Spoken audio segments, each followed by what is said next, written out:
and we will just, we'll go live. All right, it looked like we're And live now. Okay, look at that Batman guy.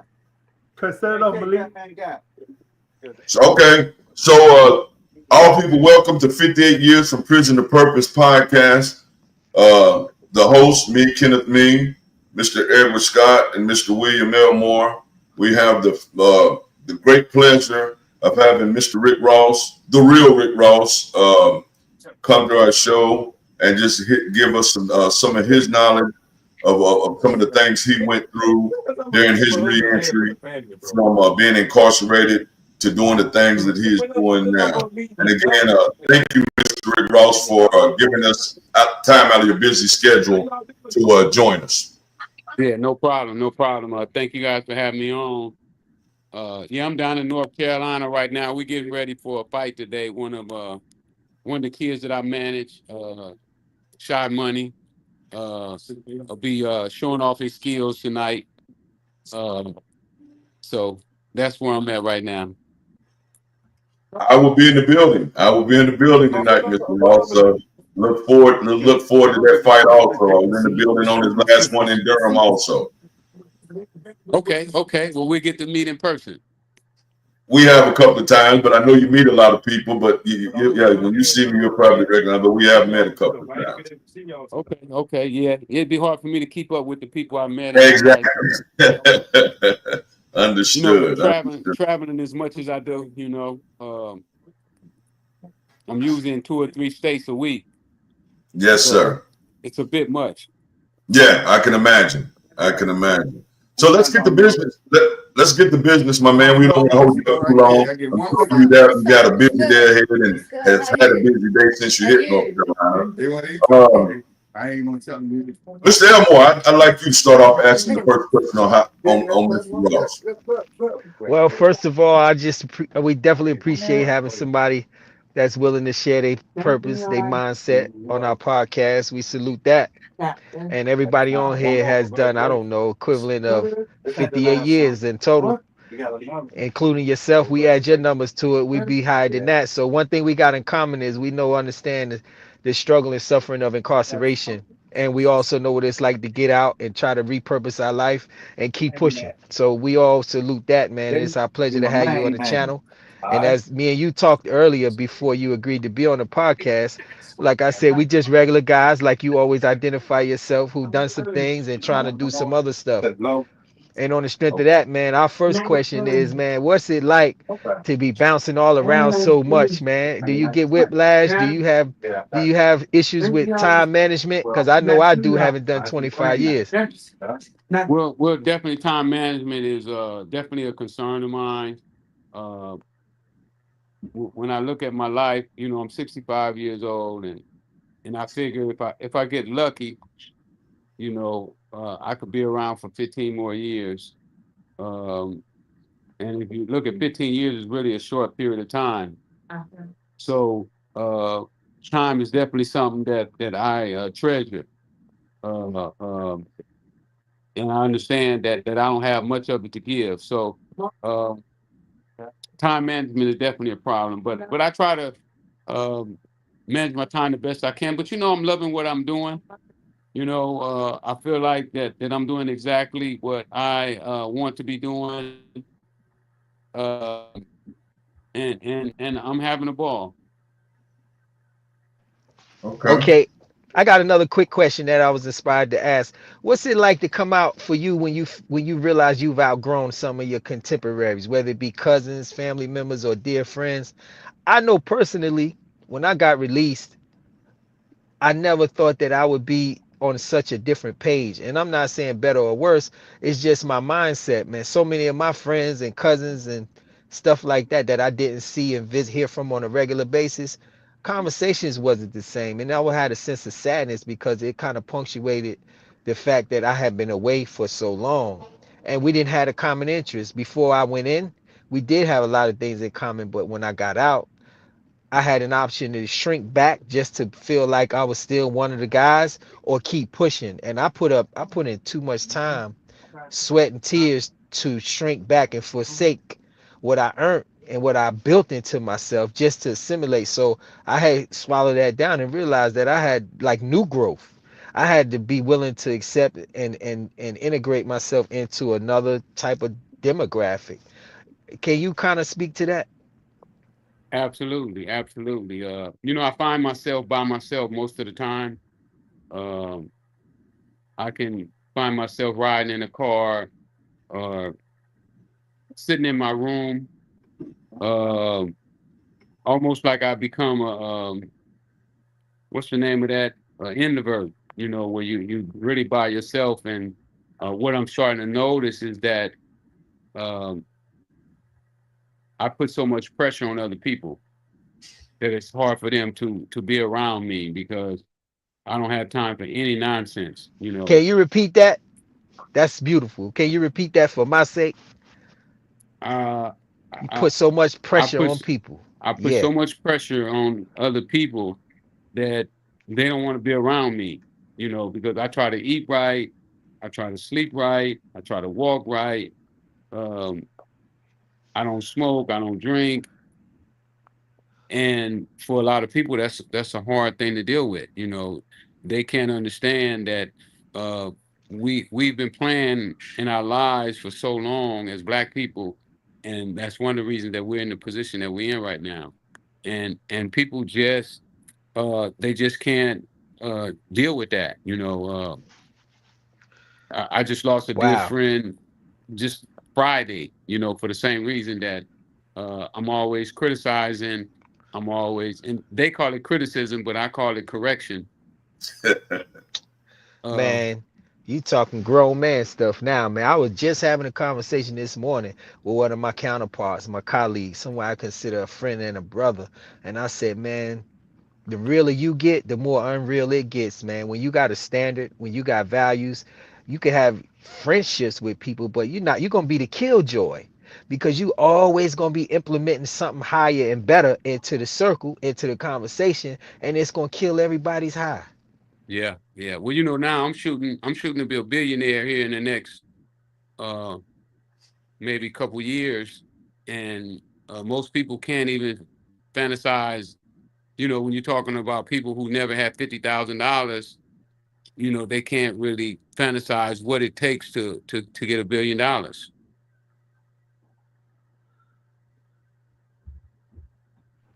Man, that's beautiful. You see that long pause? You said that big B word, everybody. Everybody got quiet, right? Everybody, Yeah, it's everybody got trying to quiet. comprehend that. Well, Yeah, yeah. in today's age, it's not as hard as it was when we were younger. The thing about the internet, the good and the bad. I don't even want to talk about the bad. I'm gonna talk about the good. Is that we're connected to so many more people. So you get so many more ideas. I mean, people are bringing me ideas. Just before this phone call, a guy called me with an idea for exercising that that he feels could revolutionize workouts. And when you have an open ear and an open mind, you know, hmm, I read a book when I was in prison. Prison wasn't really prison to me anymore. After a couple months, I turned it into my college, to my university. And uh, before I left, I read over 300 books. I couldn't read or write when I went to prison, but I wasn't going to come out that way. Um, Malcolm X autobiography was the first book I ever read, and I saw in that book, I saw myself. I saw myself as Malcolm X. Whenever I read a book, I always look for a character that closely resembles me. When I read The Richest Man in Babylon, they talked about a guy who was a free man, but he joined up with a band of thieves and wind up getting turned into a slave. And when I read that book, I was that guy that band with the band of thieves and wind up becoming a slave. So literally, I understood that I turned myself into the jail. I put myself in a position that was the only way that I could be incarcerated was from the actions that I took. Had I not taken those actions, there was no way possible that I would have been incarcerated. when I go out and do my speeches at the schools and stuff, I tell the kids, I said, if you walk up to a federal penitentiary and knock on the door and tell them you want to come in, they won't let you in. The only way that you can get in there is by going out and committing a crime against the country or against society. So saying all that, I understood that I literally volunteered to become a prisoner of society. And now I know that all I had to do was to look for opportunities. And that's what I do now. And one of the books I read talked about having an open mind. And an open mind is just like if you got your fist closed, nothing can come in and nothing can get out. But once you open it up, then you open it up for multiple opportunities. Yeah, that's awesome. Yeah, it really is. I have a question. When you first entered the Department of Correction, what was your thoughts?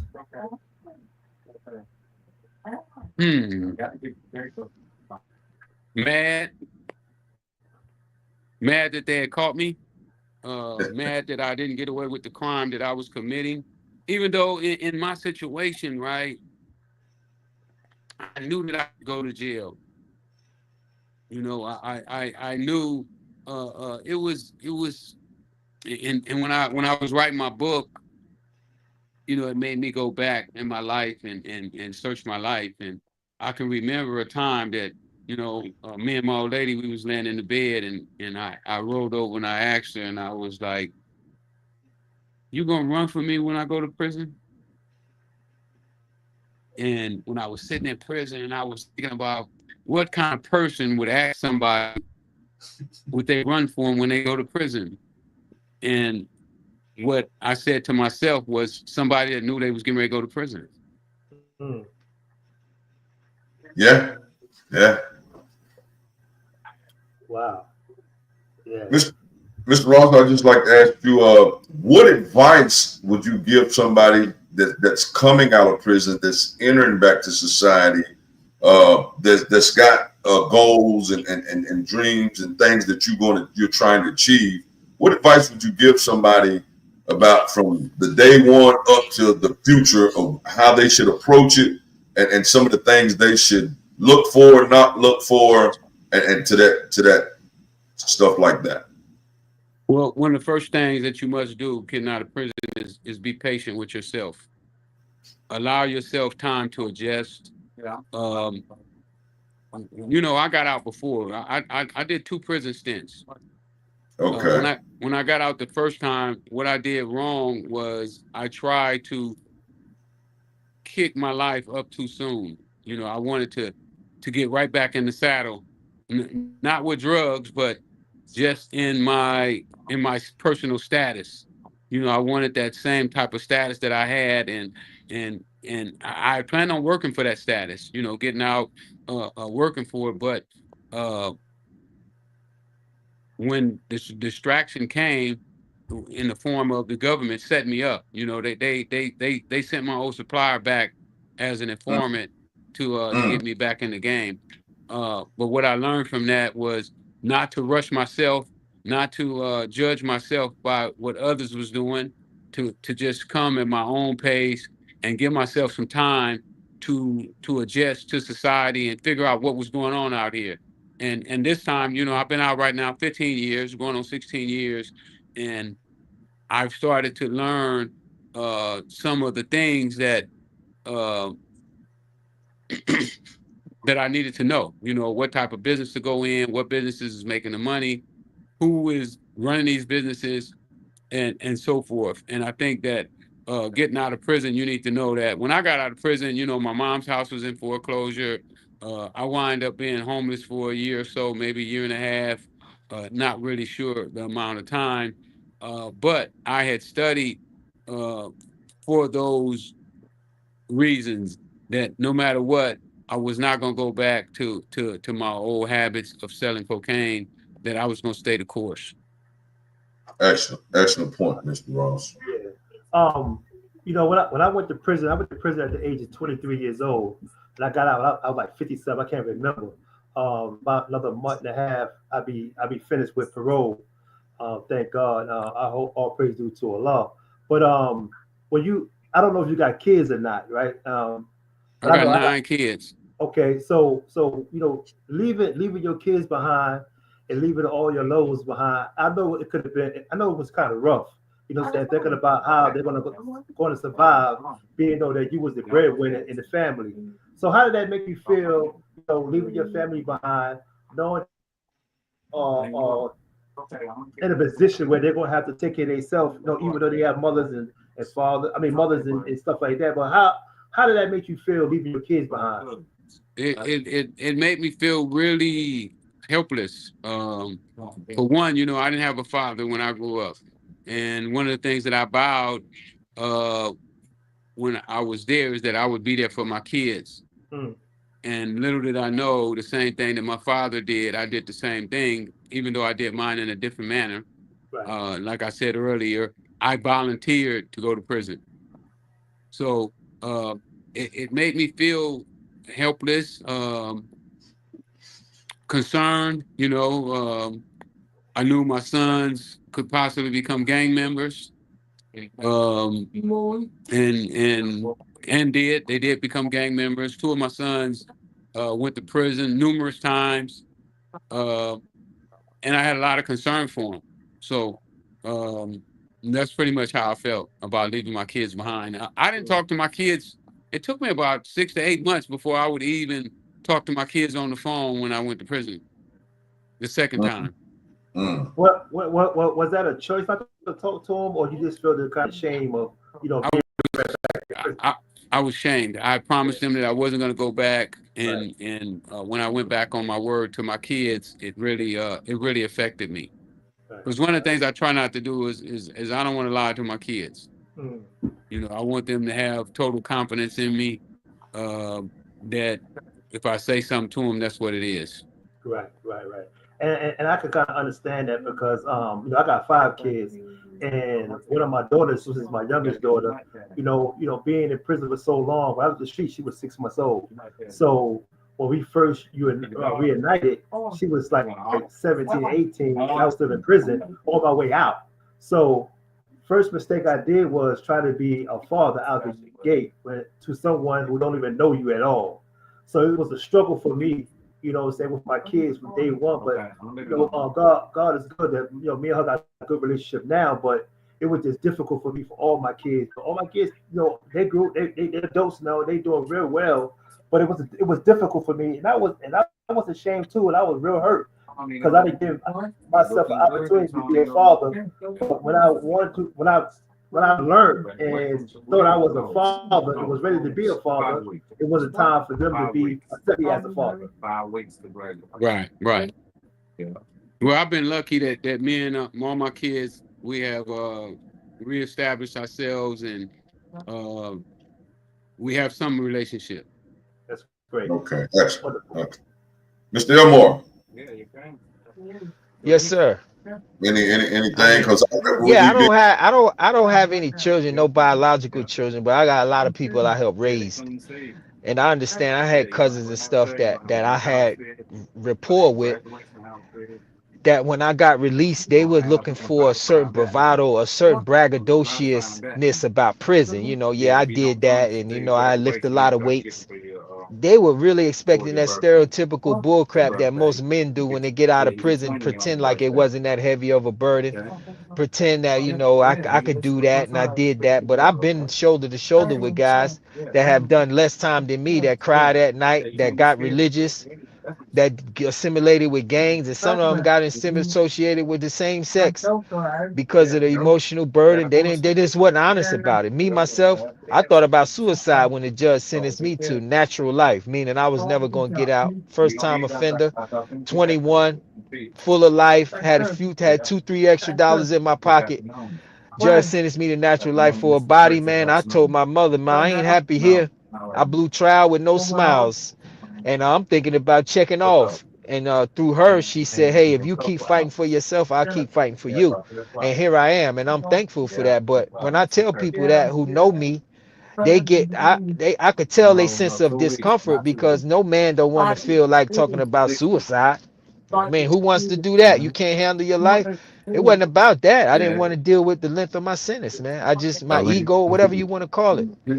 However, in my talks, in my meeting people, my authenticity is what is the glue, is the stickability. Because like me and you talked about a little earlier, if I'm not I'm not adding to your life by being honest, then what are we doing? Because I'm not 65, I'm 55, and tomorrow ain't promised to none of us. So if I'm not an asset to your life, or you not an asset to my life, I don't have time for willful liability, man. So what I do, man, I'm gravitated to people that's progressive, that's headed in a certain direction.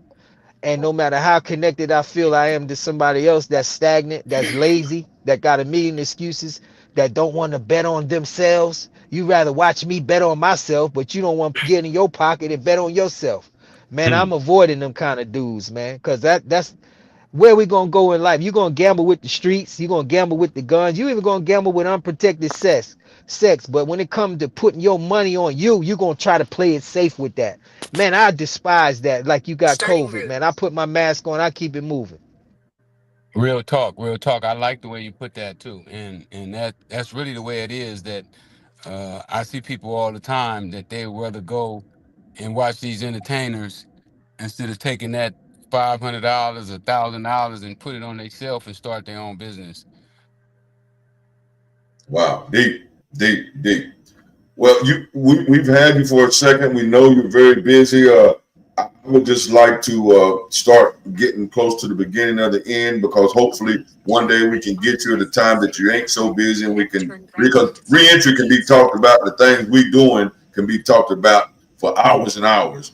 But what I would like to say at this point is just give us a little bit of, now that you're out, now that you're back in society, what you're doing now, some of the businesses you're part of, some of the irons you got in the fire, and even possibly if somebody wanted to get in touch with you to do anything, possibly like this with podcast, or possibly with business ideas, just give us some of the things just about Mr. Rick Ross right now, as far as where he's at now and to where he's building to. Well, this is one of my books. Okay. I do have 3 books out right now. Um, I'm in post production, I think, a pre-production of a motion picture. I do motivational speaking. I probably spoke at 75 high schools and maybe 25 colleges since I've been home from prison. Um, I'm doing cars. I'm working on a reality show for cars. Um, I have my own clothing line. What else I'm doing? Oh, boxing. I manage boxers. I manage about 7, maybe 8 boxers. Eventually, I want to go into promotion. I'm working on my own app for streaming, with the intentions of going after companies like Netflix and uh, uh, Tubi. What else I'm doing? I have a record label where I'm looking for artists. I think that's about it for right now. That's enough. So, No, I'm gonna let you say something, Scott. So the last thing is there's a website or email or something you want to put all out right. that people can find and possibly get in touch with you to do these things? Yeah, they can go to freewayRickyRoss.com to buy the book. Also, they could book me from there. They can get in contact with the people that book me. Also, they can go to my Instagram, Freeway Ricky on Instagram, Freeway Rick Ross on Facebook, and Freeway Ricky on TikTok, I believe it is. Okay. Edward, Okay, it you sounded said, like you was going to say something. Go ahead. Go yeah, ahead. yeah, you say freewayRickyRoss.com, right? Yep. Okay, okay. If you could leave anybody with any type of advice, inspiration, or motivation, what would you say? Well, I would say, like the brother said earlier, bet on yourself, uh, and become a critical thinker. Be a critical thinker for yourself, not for others. Most of the time, we as black people, we critically think for other people, and we don't do it for ourselves. So those are the things that I would suggest that people do. Yeah. Well, me myself, I want to say, man, thank you so much, man, for taking time out to talk to us, man, and give us a little bit of of you, and some of the things that you're doing, man. And we salute you. You know what I'm saying? And hopefully we could sit at the table again, not just like on camera, but just sit around the table and talk about something that's going to uplift us and make us more stronger as a unit. All right, thank you guys for having me on the show. All right, Mr. Ross. We want to thank you again. And this is for 58 years, the podcast from prison to purpose. We will be doing other things. Mr. Rick Ross that graced us with his presence to kick this off. Again, we want to thank him. Will, was you going to say something? Yeah, lastly, I wanted to say to him, whatever we could do to further his movement, let us know, because we're about reciprocating, man, energy, man. So we here for you as well, man. All right, sound like a plan. Let's get together. Okay. All right. No All doubt. right. All right, peace, y'all. Thank you, brother.